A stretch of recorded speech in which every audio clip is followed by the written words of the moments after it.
అందుకే ఇక్కడ పెట్టడం జరిగింది. ఎందుకంటే గతంలో మనం ఎన్నో ఇబ్బందులు పడ్డాం. ఇక్కడ గంజాకి, డ్రగ్స్కి, ఆడపిల్లలు ఇంట్లో నుంచి రావడానికి ఎన్నో ఇబ్బందులు పడ్డాం. ఇక్కడ వైన్ షాప్ పెడతానంటే చాలా గట్టిగా ఫైట్ చేసి మనం తీయడం జరిగింది.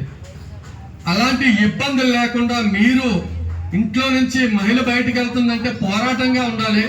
ఎవరైనా సరే నైట్ 9 దాటి తాగేసి ఎవరైనా కనబడితే మీరే పిలిటొట్టుకుని కొట్టేటట్టు ఉండాలి. ఎందుకంటే మీలో వైరస్ రావాలి. అప్పుడు డిపార్ట్మెంట్కి మీరే కొట్టి అప్పు చెప్తే రేపు పొద్దున్న మన ఏరియా కానీ మన వాట కానీ బాగుపడుతుందని ఈ ప్రజలందరికీ కూడా నేను తెలియజేస్తున్నాను. ఎందుకంటే మీలో కోపం రావాలి. ఎందుకంటే మీలో మార్పు రాలేనంత వరకు వాళ్ళైనా సరే ఇందా సీఏ గారు చెప్పారు, మేము 40 మంది అందుబాటులో ఉండగలం, కానీ మిగతా వాళ్ళు వందలాది మంది, వేలాది మంది జనాలు మీలో వైరస్ రావాలి, మీలో కోపం రావాలి. మీలో మీ ఆడపిల్లకి అన్యాయం జరుగుతుందంటే పక్కింటి ఆడపిల్లకి జరిగినా సరే మీరు ముందుకు వెళ్ళేటట్టు ఉండాలని ఈ ఒక మీటింగ్ ఏర్పాటు చేయడం జరిగింది. అంటే మన ఇంటి పిల్ల ఆడపిల్ల అయితే కాదు కదా, పక్కింటి పిల్ల కూడా ఆడపిల్లే కదా.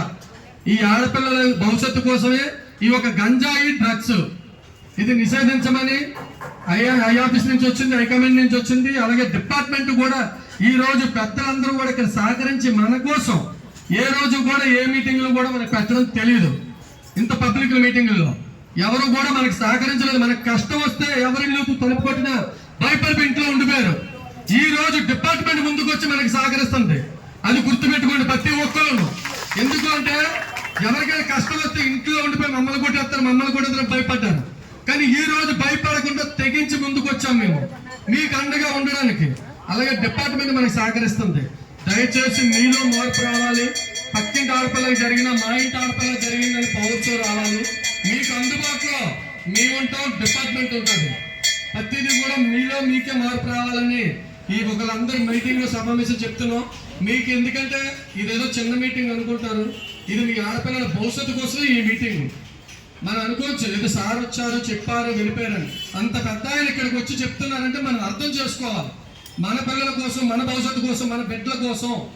రేపు పాడైపోయే ఫ్యూచర్లోనే స్కూల్కి వెళ్ళే పిల్లలు కానీ, కాలేజీకి వెళ్ళే పిల్లలు కానీ ఏ విధంగా ఇంటికి వస్తున్నారు, ఏ విధంగా ఇబ్బంది పడుతున్నారు, ఎవరు మనకు అడ్డుపడుతున్నారు. ఆల్రెడీ సార్ చెప్పారు చెక్ పోస్ట్ దగ్గర నుంచి కూడా ఆపుకొని వస్తామని. కానీ అక్కడి నుంచి వచ్చే లోపు ఇక్కడ మన పిల్లలు కొంచెం పాడవుతున్నారు కాబట్టి మనం భయం చెప్పాలి. అవసరమైతే మీరు చెప్పలేనప్పుడు మా దాకా తీసిరండి, మా దగ్గర తీసుకొస్తే డిపార్ట్మెంట్ మేము అందిస్తాం దగ్గరుండి. ఎవ్వరు కూడా భయపడకుండా ఉండాలని ఈ సమావేశం మేము ఏర్పాటు చేయడం జరిగింది. పబ్లిక్ లో మీరు ఎవరైనా మాట్లాడాలనుకుంటే, ఎక్కడుండే సమస్య, ఈ ఏరియాలో ఉండే సమస్య మాట్లాడాలనుకుంటే సార్ ఎదురు ఒక మాట మాట్లాడింది.